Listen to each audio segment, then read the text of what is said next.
पिछले दिनों मीडिया ने क्या बताया, लोगों ने आपको क्या सुनाया। हम बात करेंगे सिर्फ साइंस की। साइंस में क्या जवाब है। 1920 से लेके 2020 के बीच में पिछले 100 साल में जितने भी रिसर्च पेपर आए हैं, उनमें से 167 रिसर्च पेपर जो रेलेवेंट थे, जिनमें मैंने इन सवालों के जवाब ढूंढे। अभी जो माहौल चल रहा है उसका जवाब मैंने जानने की कोशिश की। अगले 10 मिनट में मैं एक निचोड़ उसका आपके सामने पेश करूंगा एंड आई एम श्योर उसके बाद आपकी आंखों के आगे क्लैरिटी आ जाएगी, आपको दूर तक दिखेगा और हमेशा के लिए वायरस या उसके डर दिमाग से भाग जाएगा। हम वायरस की बात कर रहे हैं। Virus, total number of virus पूरे दुनिया में कितने हैं, इस ब्रह्मांड में कितने हैं, दैट इज इक्वलेंट टू 10⁻31, यानी कि 1 के आगे 31 जीरो लगा दें तो इतने सारे वायरस हमारे आसपास इस पृथ्वी में हैं। इतने सारे वायरस कितने होते हैं, हर वायरस को पकड़ के अगर एक के बाद एक के बाद एक के बाद एक के बाद लाइन से लगा दें तो वो लाइन इतनी लंबी हो जाएगी, लगभग 100 मिलियन लाइट ईयर्स। मैं 100 मिलियन किलोमीटर नहीं बोल रहा हूँ, 100 million light years. 100 million light year कितना होता है आप अंदाज़ा भी नहीं लगा सकते। और अगर हम बैक्टीरिया की बात करें तो बैक्टीरिया की जो संख्या है वो वायरस से भी 1000 लाख गुना ज़्यादा है। मैं 1000 गुना ज़्यादा नहीं बोल रहा हूँ, 1000 लाख गुना ज़्यादा है। इतना ज़्यादा कि आपके दांतों के बीच में जो फंसा हुआ छोटा सा प्लैक है उसको निकालेंगे तो उसमें भी जो वायरस की, जो बैक्टीरिया की काउंटिंग होगी वो होगी लगभग 10⁻11। 10⁻11 कितना होता है? वो इतना होता है जितने इंसान इस दुनिया में अब तक पैदा हुए हैं वो टोटल कर लें तो इतना होता है। यहाँ तक कि इस वक्त आपके पेट में लगभग 1 किलो बैक्टीरिया है। पूरे 1 साल में जितना मल आप निकालते हैं, जितना फीसिस निकालते हैं, उसमें से अगर सारे बैक्टीरिया को इकट्ठा कर लें तो उसका जो वेट होगा, उसका जो भार होगा वो आपके बॉडी वेट के बराबर होगा। हम वायरस और बैक्टीरिया से घिरे ही नहीं, बल्कि हम वायरस और बैक्टीरिया के बने हैं। आपके जो टोटल सेल्स हैं उसमें से 90% सेल्स तो बैक्टीरिया ही है। जो 10% सेल्स हैं वो आपके अपने सेल्स हैं, यानी कि जब आप मरेंगे तो वो 10% सेल्स ही मरेंगे। बाकी तो बैक्टीरियाज हैं, पैथोजेंस हैं जो आपके बॉडी से माइग्रेट करके कहीं और चले जाने वाले हैं। उन लाखों तरह के वायरस, मैंने ये जानने की कोशिश की कि कितने तरह के वायरस में बैक्टीरिया होते हैं, कितने टाइप्स ऑफ। किसी जर्नल में लिखा है लगभग 1,20,000, तो किसी में लिखा है शायद 10 करोड़। इसका कोई गिनती नहीं, इसका अनुमान है ही नहीं। चाहे वो 1,20,000 हो, चाहे 10 करोड़ हो, उनमें से एक है कोरोना वायरस। और ये जो कोरोना वायरस है वो तब से है जब से ये पृथ्वी है, शायद हम इंसान के पैदा होने से पहले से। हो सकता है हजारों बार आपको जुकाम हुआ, बुखार हुआ, फ्लू हुआ, उनमें से कभी ना कभी कोरोना वायरस भी रहा हो उसका जिम्मेदार। नया सिर्फ इतना है कि अभी हमें एक लेंस मिल गया है, डायग्नोस्टिक टूल मिल गया है कि हम पहचान पा रहे हैं कि वो कोरोना वायरस है। That is the only new thing. ऐसे में ये सोचना कि कोरोना वायरस से बचने के लिए हम दरवाज़ा बंद करके घर में रहें या हाथ को सैनिटाइजर धो लें, वो कुछ ऐसा ही होगा कि कोई आपको उठा के समुद्र के बीच में फेंक दे और मैं आपको एक छाता पकड़ाऊं, वो भी जिसके चिथड़े उड़े हैं कि इस छाते से पानी से बच लीजिए। आप बच ही नहीं सकते क्योंकि हम इसके बने हैं, हम इससे घिरे हैं। वो तो हर जगह है, अभी भी है इधर उधर, बस हमें दिखते नहीं है। आप बोलेंगे तो क्या इसका मतलब है कि वो जो हजारों लोग मर रहे हैं, लाखों लोग पीड़ित हैं, तो क्या वो सब झूठ है? ये सब कुछ सही है कि 10,000 लोग या 11,000 लोग मर चुके हैं कोरोना वायरस से, लेकिन इससे बड़ा एक और सच है। अगर वो सच आपने नहीं जाना तो आप जरूर मारे जाएंगे। मैं उस सच को आपके सामने पेश कर रहा हूं एक उदाहरण के माध्यम से। इमेजिन कीजिए आपके सामने एक खूंखार जंगल है, उस जंगल को आपको पार करना है। उस जंगल के गेट के सामने बहुत सारे दुकानें लगी हुई हैं, वो सारे हैं वेपन्स की दुकानें, औजार की दुकानें, और वो सारे दुकानदार अलग अलग जानवरों के औजार बेच रहे हैं। एक दुकान में गुलेल रखा हुआ है कि भाई जंगल के अंदर बहुत सारे खतरनाक पक्षी हैं, चिड़ियां हैं, उनको मारने के लिए गुलेल ले जाइए। एक दुकानदार भालू के लिए कोई चाकू बेच रहा है कि ये चाकू से भालू मर जाएंगे या भाग जाएंगे, ये भी खरीद लीजिए। तो अलग अलग जानवरों के अलग अलग वेपन्स बिक रहे हैं और सारे दुकान के ऊपर टीवी स्क्रीन लगा हुआ है और जिस टीवी स्क्रीन में उनकी पब्लिसिटी चल रही है। लेकिन उनमें से जो बंदर वाले दुकान का जो टीवी स्क्रीन है, बंदर वाले दुकान में डंडे मिल रहे हैं। ये डंडा ले जाइए, जंगल में बहुत सारे खतरनाक बंदर हैं जो आपके मोबाइल फ़ोन को छीन सकते हैं, आपके कपड़ों को फाड़ सकते हैं, आपको मार सकते हैं थप्पड़, या आपको इवन मार डाल सकते हैं। उन सारी स्क्रीन में, टीवी में जो बंदर वाला जो दुकानदार का टीवी है वो ज़्यादा बड़ा है, उसमें से ज़्यादा आवाज़ें आ रही हैं। आपका सारा ध्यान बंदर से बचने पे है। कैसे भी करके मुझे बंदर से बचना है, एक के बजाय 2 डंडे ले गए और जंगल से जब निकल रहे हैं तो आपका सारा ध्यान है कि बंदर तो नहीं, कैसे बचूं। आप ये भूल ही चुके हैं कि भाई इस जंगल में बंदर से हजारों गुना ज़्यादा खूंखार वो शेर भी है, हाथी भी है और लोमड़ी भी है। सो मैं ये बोलना चाह रहा हूँ कि ये ठीक बात है कि कोरोना वायरस है, जिससे 10,000 लोग मरे भी हैं, या 11,000 या 12,000, आने वाले दिनों में 20,000 भी हो सकते हैं। लेकिन याद रखिए और बहुत सारे जानवर भी तो हैं। हर साल डेंगू से 25,000 लोग मरते हैं, टिटनस से 40,000 लोग मरते हैं, ट्यूबरकुलोसिस के बैक्टीरिया से 15 लाख लोग मरते हैं, हेपेटाइटिस के वायरस से, hepatitis A, B, C, D, E together करीब 14 लाख लोग मरते हैं। हम में से हर तीसरे इंसान के लिवर में हेपेटाइटिस B जो वायरस है वो है, और उनमें से करीब 5% लोग उस वायरस की वजह से मरने वाले हैं। अब ऐसे में अगर हम अपना सारा कंसंट्रेशन सिर्फ उस एक कोरोना वायरस पे लगा दें जिससे 10,000 या 20,000 लोग मरे हैं या मरने वाले हैं, तो आप याद रखिए कि टोटल काउंटिंग अगर कर लें हर तरह के पैथोजन से हर साल मरने वाले लोगों की, वो है लगभग एस्टिमेटेडली 1,70,00,000। 1,70,00,000। टिटनेस भी इसमें जोड़ लो, ट्यूबरकुलोसिस भी जोड़ लो, रेबीज भी जोड़ लो, 1,70,00,000। और 1,70,00,000 में कोरोना वायरस का जो कंट्रीब्यूशन है दैट इज 10,000। तो कोरोना वायरस पे सारा ध्यान होना कुछ इस प्रकार है, इमेजिन कीजिए कि आपके घर में एक चूहा घुस आता है, और मैं आपको समझाता हूँ, देखिए ये चूहा बड़ा खतरनाक है, यह आपके खाने को खा जाएगा, आपकी किताबों को फाड़ देगा, आपको बहुत नुकसान करेगा। चूहे को मत छोड़िए, इसको मार डालिए, इसको भगा दीजिए।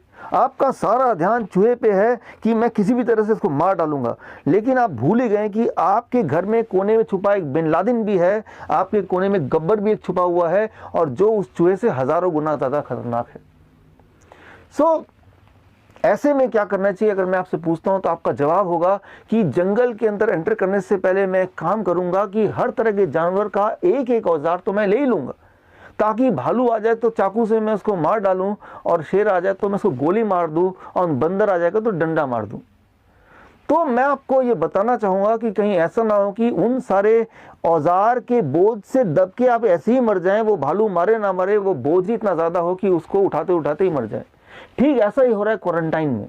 जैसे ही किसी इंसान को क्वारंटाइन में ले जा रहे हैं आजकल, तो उनको न जाने कौन कौन सी दवाइयाँ दे रहे हैं, एंटीपायरेटिक दवा दे रहे हैं, HIV की दवाएं दे रहे हैं, एंटीबायोटिक्स दे रहे हैं। और मैंने 14 मार्च को अपने YouTube चैनल में आपको बताया था कि ज़्यादातर जो मौतें हो रही हैं मेरे हिसाब से वो कोरोना वायरस इटसेल्फ की वजह से नहीं हो रही हैं, बल्कि उसके ट्रीटमेंट की वजह से हो रही है। और 14 के ठीक 3 दिन बाद 17 मार्च को यही वाली बात फ्रांस के हेल्थ मिनिस्टर ने भी अपनी भाषा में बोली।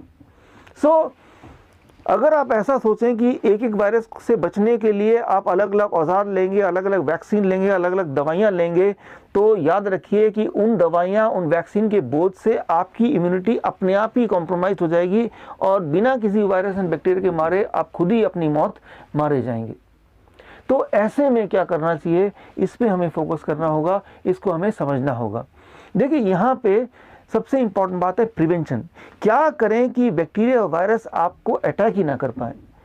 इस सवाल का जवाब मैंने उन 167 जो आर्टिकल्स है, रिसर्च पेपर है, उसमें ढूंढने की कोशिश की। उसमें बड़ा सिंपल सा आंसर है।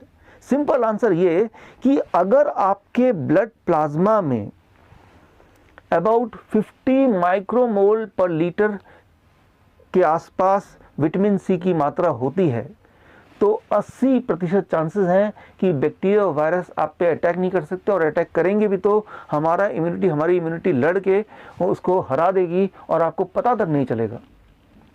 इस बात को समझने की कोशिश कीजिए कि 2 बातें यहाँ पे हैं। एक तो क्या हम करें कि हमारे बॉडी में, हमारे ब्लड प्लाज्मा में 50 माइक्रोमोल पर लीटर के आसपास का विटामिन C हो। उसका तरीका बहुत ही आसान है। उसके लिए आपको रोज़ या तो 2 आप मौसमी खाइए चबा चबा के इसका जूस निकाल के, या फिर आप एक अमरूद लीजिए, या फिर आप 3 मीडियम साइज़ का आम लीजिए।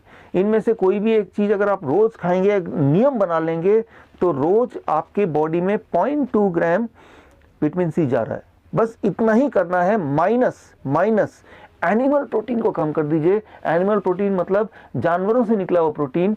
कोई भी ऐसा फूड जो जानवरों से निकलता है, जैसे डेयरी प्रोडक्ट है, अंडा है, मीट है, मछली है, इन सब में जो एनिमल प्रोटीन होता है, वो एनिमल प्रोटीन विटामिन सी के एक्शन को डैम्पन कर देता है, डिप्रेस कर देता है। और ऐसे में सारी दिक्कतें होती हैं, और ऐसे में हमारी इम्यूनिटी कॉम्प्रोमाइज हो जाती है। हमारी इम्यूनिटी एक्चुअली काम कैसे करती है? बड़ा सिंपल है। हमारे ब्लड में कई तरह के सेल्स है, उसमें से एक सेल का नाम है वाइट ब्लड सेल, जो कि आपके बॉडी के सोल्जर्स बोल सकते हैं, इम्यूनिटी बोल सकते हैं। जैसे ही कोई बैक्टीरिया या वायरस हमारे बॉडी में अटैक करता है, तो वो वाइट ब्लड सेल आंसू गैस की तरह कुछ छोड़ता है, जिसका नाम है ROS, रिएक्टिव ऑक्सीजन स्पीसीज। यूँ मानिए कि भीड़ को भगाने के लिए पुलिस की टीम ने आंसू गैस छोड़ दिए, ताकि भीड़ उस आंसू गैस से घबरा के भाग जाएंगे। लेकिन ऐसे में डर ये भी है कि वो आंसू गैस जो छोड़े थे वो पुलिस के ऊपर भी तो लग सकती है। लेकिन पुलिस ने अपने बचाव के लिए पहले से ऐसे गॉगल्स पहन लिए कि आंसू गैस का असर उन पे ना हो। विटामिन सी का यही रोल है। याद रखिए, हमारी इम्यूनिटी जब लड़ाई करती है तो ROS मैंने बताया वो रिलीज करती है। ROS वायरस को इनएक्टिवेट कर देती है और बैक्टीरिया को मार ही डालती है। लेकिन वो ROS इतना डेंजरस है कि वो हमारे सेल्स को भी अटैक करती है और हमारे सेल्स भी मर सकते हैं। ऐसे में जो विटामिन सी है, जो वाइट ब्लड सेल के साथ चिपक के रहते हैं, विटामिन सी उस ग्लासेस की तरह काम करता है जो पुलिस वाले ने पहनी थी अपने आप को उस आंसू गैस के प्रकोप से बचने के लिए। सो विटामिन सी की मात्रा अगर आपके ब्लड में ऑप्टिमम रहती है तो 80% चांसेस हैं कि बैक्टीरियल एंड वायरल अटैक से आप बच सकते हैं, या वो अटैक हो भी जाएगा तो आपको पता भी नहीं चलेगा। हो सकता है कि इस वक्त भी मेरे बॉडी में वो बैक्टीरिया या और वायरस के साथ हमारी इम्यूनिटी की लड़ाई हो रही हो और हमें पता भी नहीं, जैसा कि अक्सर होता आया है। सो 80% चांसेस आपके बचाव का हो जाएगा। लेकिन इसके बावजूद भी 20% चांसेस हैं कि आप बीमार भी पड़ जाएं। सो यहाँ पे 2 तरह की बीमारियाँ होती हैं इन्फेक्शियस डिजीज से। एक तो बोलते हैं क्रॉनिक इलनेस। क्रॉनिक इलनेस मतलब बैक्टीरिया या वायरस आपके बॉडी में लंबे समय से रह रहा है। ट्यूबरक्लोसिस का बैक्टीरिया हो गया, हेपेटाइटिस का वायरस हो गया, या फिर HIV जिसे बोलते हैं। HIV का अलग खेल है, कभी और बताऊंगा। लेकिन these are called chronic illness, लंबे समय तक। उसके लिए स्ट्रैटेजी अलग है। और एक होता है एक्यूट इलनेस, जैसे कोरोना का वायरस अभी आया, थोड़े दिनों में चला जाएगा, या फिर टिटनेस, या फिर रेबीज, या फिर डेंगू, या फिर चिकनगुनिया, या फिर H1N1। ये बोलेंगे एक्यूट इलनेस। एक्यूट इलनेस में क्या करना है? एक्यूट इलनेस में जो रिसर्च पेपर मुझे मिला, उसका सिर्फ एक ही हथियार है। वो हथियार है कि जिस दिन पहला साइन मिले कि आप बीमार पड़ गए हैं, फ्लू लाइक सिम्टम हो, उस दिन आपके खाने में, आपका फूड इंटेक में विटामिन सी की मात्रा बढ़ा के कर देना है 6 ग्राम पर डे। 6 ग्राम पर डे विटामिन सी। आप बोलेंगे मैं टैबलेट ले लूँ 6 ग्राम विटामिन सी? नहीं, टैबलेट लेंगे तो उल्टा असर होगा। क्यों उल्टा असर होगा? ये सवाल का जवाब आप रिसर्च पेपर में पढ़ सकते हैं, जो इस लिंक में जाके देख सकते हैं। लेकिन आपको फ्रूट्स एंड वेजिटेबल के माध्यम से ही विटामिन सी लेना है। सो कितना? लगभग 6 grams per day, 6 grams to 8 gram, depending on कि आपकी बॉडी वेट कितनी है। अच्छा, 6 ग्राम विटामिन सी हर दिन लेने के लिए या पहले दिन लेने के लिए कितना क्वांटिटी ऑफ फ्रूट लेना पड़ेगा? ये देखिए, ये है 25 मौसमी, 3 ग्राम इसमें विटामिन सी है, 3 ग्राम ओनली, और ये है 25 और मौसमी। तो ये अगर आपके पेट में चला जाए तो टोटल होगा 6 ग्राम। आप सोचेंगे इतना सारा मैं कैसे खाऊंगा? जाहिर सी बात है, इतना सारा आप नहीं खा पाएंगे। तो उसके लिए आपको 3 दिन के लिए पीना है, खाना नहीं है। मैं इसको बोलता हूँ 3 step diet: liquid, fluid and solid. Step 1, day 1 I call it a liquid diet. Liquid diet का फॉर्मूला देखिए। लिक्विड डाइट का फॉर्मूला है your body weight divided by 10। आपका बॉडी वेट अगर 60 kg है, divided by 10, that become 6 glass of citrus fruit juice. Glass जब बोल रहा हूँ तो 400 ml का बड़ा ग्लास सिट्रस फ्रूट जूस मतलब मौसमी है, संतरा है, किन्नो है, पाइनएप्पल है, इनमें से किसी का जूस 6 ग्लास पूरे दिन भर में, और 6 ग्लास ही कोकोनट वाटर पूरे दिन भर में, इतना बड़ा, और कुछ नहीं खाना है, कुछ नहीं पीना है। Day 1। Day 2 I call it fluid day. Fluid day का फॉर्मूला आपके सामने है, मतलब आपका बॉडी वेट डिवाइड बाय 20। मान लीजिए आपका बॉडी वेट 60 है, divide by 20, that becomes 3 glass of citrus fruit juice, fresh fruit juice and 3 glass of coconut water, plus आपका बॉडी वेट इंटू 5। आपका बॉडी वेट मान लो 60 kg into 5, that becomes 300 grams of cucumber and tomato, टमाटर और खीरा 300 ग्राम। ये हो गया day 2 का डाइट। कुछ और नहीं खाना, कुछ और नहीं पीना है। तो डे 2 तक आप देखेंगे कि आप नियर नॉर्मल लगेगा। डे 1 में आपका टेम्परेचर हाई रहेगा, लेकिन 102 से ऊपर नहीं जाएगा या 103 से ऊपर नहीं जाएगा। डे 2 में आपका टेम्परेचर थोड़ा और घटेगा, लेकिन फीवर जो सिम्टम है वो भी थोड़ा हल्का होगा, आपको ठीक लगने लगेगा। Day 3 I call it solid diet. Day 3 में 12 बजे तक का प्रिंसिपल है, आप देखिए स्क्रीन पे, 60 kg आपका बॉडी वेट डिवाइड बाय 30। आपका बॉडी वेट मान लो 60 kg divide by 30, that becomes 2 glasses of citrus fruit juice and 2 glasses of coconut water. ये 12 बजे तक लेना है। और उसके बाद लंच में वही जो कल वाला फॉर्मूला था खीरा टमाटर का, 300 ग्राम खीरा टमाटर खा लेना है। डिनर नॉर्मल डिनर होगा, homely cooked vegetarian food with less oil and less salt. Dinner तक आप ठीक हो चुके होंगे। तो ये मैं बात कर रहा हूँ किसी भी तरह का एक्यूट इलनेस के लिए, वो कोरोना नाम हो उसका, वो नाम डेंगू हो, उसका नाम चिकनगुनिया हो, उसका नाम H1N1 हो, उसका कुछ भी नाम हो सकता है। Just follow this 3 step for 3 days. चौथे दिन आप बिल्कुल फिट हैं अपने सारे काम करने के लिए। देखिए ये जो फॉर्मूला है 2016 से मैं बताता आया हूँ कई बार। जब चिकनगुनिया आया था तब भी बताया था, H1N1 आया था तब भी मैंने इसी फॉर्मूले को रिपीट किया था। कोरोना आया तो ये फॉर्मूला रिपीट कर रहा हूँ, आगे कुछ और आएगा तब भी मैं यही फॉर्मूला बताऊंगा। फॉर्मूला बदलने नहीं वाला। आप में से लाखों लोगों ने इस फॉर्मूले को पिछले 4 साल में यूज़ किया है। जिन लोगों को फ़ायदा हुआ, जिन्होंने यूज़ किया, अपना एक्सपीरियंस कमेंट में ज़रूर डालें ताकि वो एक्सपीरियंस पढ़ के बाकी लोग मोटिवेट हों। ये बड़ा सिंपल 3 स्टेप है। इंपॉर्टेंट ये नहीं कि कौन सा बैक्टीरिया कौन सा वायरस बॉडी में, it is not important at all. जो भी बैक्टीरिया जो भी वायरस है, आपको सिर्फ इतना करना है, अपने बॉडी में विटामिन सी का कंटेंट है उसको बढ़ा देना है, just for 3 days. So mineral balance, hydration and vitamin C, ये तीनों जब कंबाइन होते हैं तो हमारी बॉडी की शक्ति बढ़ जाती है और वो एकदम से किसी वायरस को, बैक्टीरिया को बॉडी से बाहर भगाने में वो समर्थ होते हैं। तो मैं बात कर रहा था एक्यूट इलनेस, अब मैं बात कर रहा हूँ क्रॉनिक इलनेस की। क्रॉनिक मतलब लंबे समय तक, ट्यूबरक्लोसिस हो गया, हेपेटाइटिस हो गया। ऐसे इलनेस को भगाने के लिए थोड़ी पेशेंस की ज़रूरत है, 3 महीना, क्योंकि लगभग 3 महीने में आपका पूरा खून नया हो जाता है और इतना समय लगेगा वायरस से अपने बॉडी को से छुटकारा पाने के लिए। सो 3 महीने के लिए क्या करना है, इसका नियम बड़ा simple, it is called 2% rule. याद रखिए 2% रूल। 2% रूल का सिर्फ 2 ही स्टेप है। पहला स्टेप, अपने बॉडी वेट का 2%। मेरा बॉडी वेट है 70 kg, 70 kg का 2% होता है 1400 ग्राम्स, 1400 ग्राम। तो आपको अगले 3 महीने के लिए इतना करना है कि 1400 ग्राम फ्रूट्स एंड रॉ वेजिटेबल खाना है एज ए मेडिसिन। 1400 ग्राम का आधा फ्रूट्स यानी कि 700 ग्राम फल खाना है और 700 ग्राम ही कच्ची सब्जी, ये बन गई दवा। और इसके अलावा बाकी सारा रोटी सब्जी दाल चावल वो तो चलेगा ही चलेगा, लेकिन ये एडिशनल है, दैट बिकम्स मेडिसिन।